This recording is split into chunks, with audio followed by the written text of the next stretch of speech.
میری ساس نے یہاں تک بھی کہہ دیا دل تو کرتا ہے ساری جائیداد کسی یتیم خانے یا کسی ٹرسٹ کے نام کر کے چلی جاؤں۔ میری ساس بہت زیادہ پریشان رہتی تھی کہ انسان بچوں کو کتنی تکلیف سے پیدا کرتا ہے، اس کے بعد بھی تکلیف اٹھاتا ہے، جب تک زندہ رہتا ہے بچوں کے بارے میں سوچتا رہتا ہے، بچوں کا رد عمل ان کے ساتھ ایسا ہو تو پھر انسان کیا سوچتا ہے۔ میں نے اپنے بیٹوں کو بڑے پیار سے پالا، مجھے فخر تھا کہ میں 3 بیٹوں کی ماں ہوں، لیکن آج مجھے اس بات پر شرمندگی ہو رہی ہے۔ بھائیوں نے پلان بنا لیا کہ کاغذات بنوا لیتے ہیں، اس پر اماں کے دستخط کی بجائے انگوٹھا لگوا لیتے ہیں، پتہ بھی نہیں چلے گا، زبردستی انگوٹھا لگوا لیں گے۔ لیکن یہ بات میری ساس نے سن لی، ان کو بہت باتیں سنائیں، یہاں تک کہ وہ رو رو کر بے ہوش ہو گئیں۔ انہوں نے کہا میری اولاد اب اس حد تک پہنچ گئی ہے کہ ہر حد پار کر سکتی ہے، ان کی بیوی دن رات ان کے دماغ خراب کرتی ہیں۔ میرا شوہر بھی انہی کی بات سنتا تھا۔ میری ساس نے کبھی کسی بہو کے ساتھ کوئی بدتمیزی نہیں کی تھی، کوئی بری بات نہیں کی تھی، پھر بھی وہ سب ان کی دشمن بنی ہوئی تھیں۔ یہ سوچ کر مجھے بہت برا لگتا تھا۔ ایک رات گھر میں بہت لڑائی ہوئی، سب نے اپنی اپنی حد پار کر دی، میری تو آنکھوں میں آنسو آ گئے۔ میری ساس کی طبیعت خراب ہو گئی، وہ کمرے میں چلی گئیں۔ جب میں ان کی طبیعت پتہ کرنے کے لیے گئی، میں نے دیکھا وہ اندر چلی گئی تھیں کمرے کو انہوں نے اندر سے لاک لگا لیا تھا۔ میں نے سوچا شاید وہ بہت پریشان ہیں، میں نے ان کو تنگ کرنا مناسب نہیں سمجھا، میں بھی سو گئی۔ جب سے میری ساس کو یہ پتہ چلا تھا کہ ان کے بیٹے اس حد تک گر چکے ہیں، وہ بہت زیادہ اداس رہتی تھی، کسی پر بھی بھروسہ نہیں کرتی تھی سوائے میرے۔ ایک دن میرے شوہر نے کہا اماں تم پر بھروسہ کرتی ہے، ہمارے ہاتھ سے پانی لے کر بھی نہیں پیتی، تم ان کو کسی طرح بے ہوشی کی دوا دے دو تاکہ ہم ان کا انگوٹھا لگوا لیں۔ میں نے کہا میں ایسا بالکل بھی نہیں کروں گی۔ میرے شوہر نے کہا کہ اس میں تمہارا ہی فائدہ ہے، میرے پاس دولت آئے گی تو تمہیں بھی ملے گی۔ باقی بھائیوں کی بیویاں تو دیکھو کتنی سمجھدار ہیں، میری قسمت پھوٹ گئی ہے جو مجھے تم مل گئی ہو، بس کرو یہ دکھاوا کر کے تمہیں کچھ نہیں ملے گا۔ تمہاری ساس ہے وہ کبھی تمہیں کی ساس اور بہو میں کبھی بھی دوستی ہو سکتی ہے بھلا، کیا ہو گیا ہے تمہیں؟ میرے شوہر نے مجھے پہلے پیار سے سمجھایا، میں نے صاف انکار کر دیا۔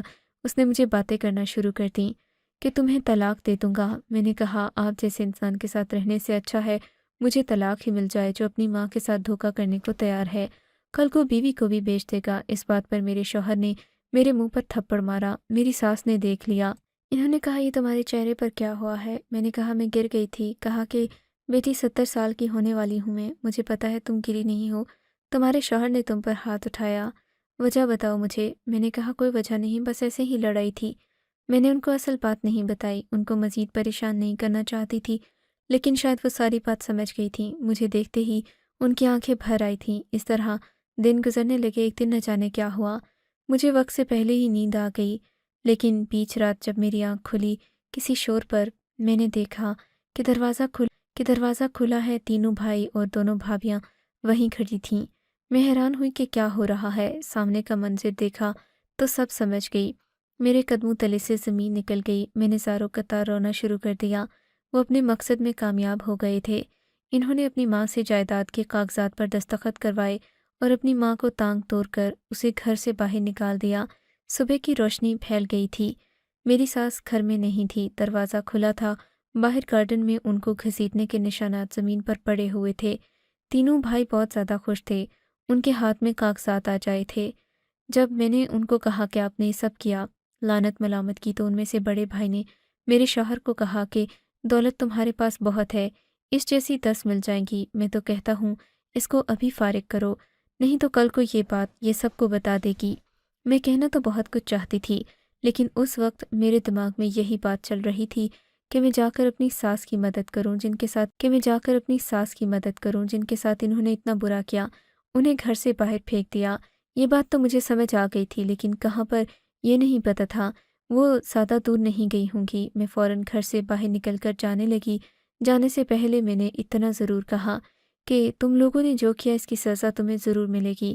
انہوں نے کہا اپنی آنکھیں کھول کر دیکھو، ہمارے ہاتھ میں اس وقت کروڑوں کی جائیداد کے کاغذات ہیں، ہمیں سزا نہیں مزے ملنے والے ہیں۔ میرے شوہر نے کہا تجھے تو میں سزا دوں گا، اگر تجھے اتنی ہمدردی ہے اور تو نے یہ بات اگر کل کو کسی کو بتائی تو تیری بہن تو گھر سے بھاگ گئی تھی، تجھے تو میں طلاق دے کر ماں باپ کے سامنے پھینک آؤں گا تاکہ سب کو پتہ چل جائے، وہ جو لوگوں کے سامنے جھوٹی عزت بناتے تھے اس کو تو میں نیلام کروں گا۔ میری آنکھوں میں آنسو تھے، ہاتھ پاؤں عجیب طرح سے کانپ رہے تھے۔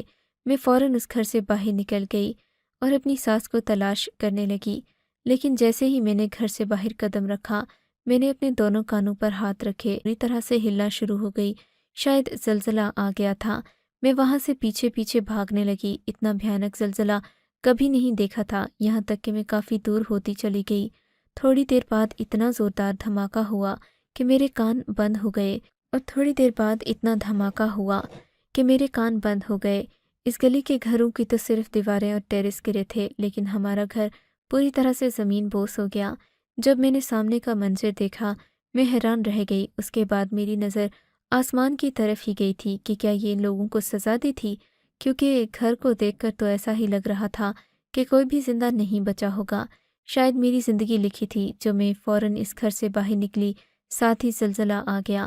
میں نے اپنی ساس کو تلاش کر لیا، ان کو ہسپتال پہنچایا، ان کو علاج کروایا، لیکن انہیں یہ بات کیسے بتاتی کہ ان کے بیٹے اس دنیا سے چلے گئے۔ آخر کو وہ ایک ماں تھیں۔ بعد میں پتہ چلا ان کے دونوں بڑے بیٹے اس دنیا سے چلے گئے اور کی دونوں ٹانگیں ٹوٹ گئیں، لیکن وہ زندہ تھا، کچھ بول نہیں رہا تھا۔ یہ خبر میں نے ساس کو آہستہ آہستہ بتائی۔ وہ خاموش تھیں۔ ایسا لگتا تھا یا تو صدمے میں ہیں یا ان کو سمجھ نہیں آ رہا کہ کیا کروں۔ 3 مہینے کی بیماری کے بعد میری ساس ٹھیک ہو گئی، مگر میرا شوہر بھی اس دنیا سے چلا گیا کیونکہ اس کی حالت بہت بری تھی۔ اب ہم ساتھ ہی رہتے ہیں، میں ان کی خدمت کرتی ہوں، اکیلا نہیں چھوڑ سکتی۔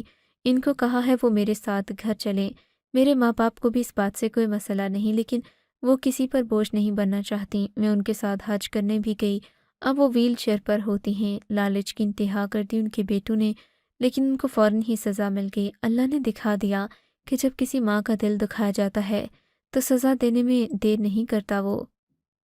آپ کو اگر یہ کہانی اچھی لگی ہے تو اس ویڈیو کو لائک کیجیے، اور اس طرح کی مزید کہانیاں سننے کے لیے ہمارے چینل کو ضرور سبسکرائب کیجیے۔ کہانی سننے کا شکریہ۔ آپ سے ملاقات ہوگی اگلی ویڈیو میں۔ تب تک کے لیے اللہ حافظ۔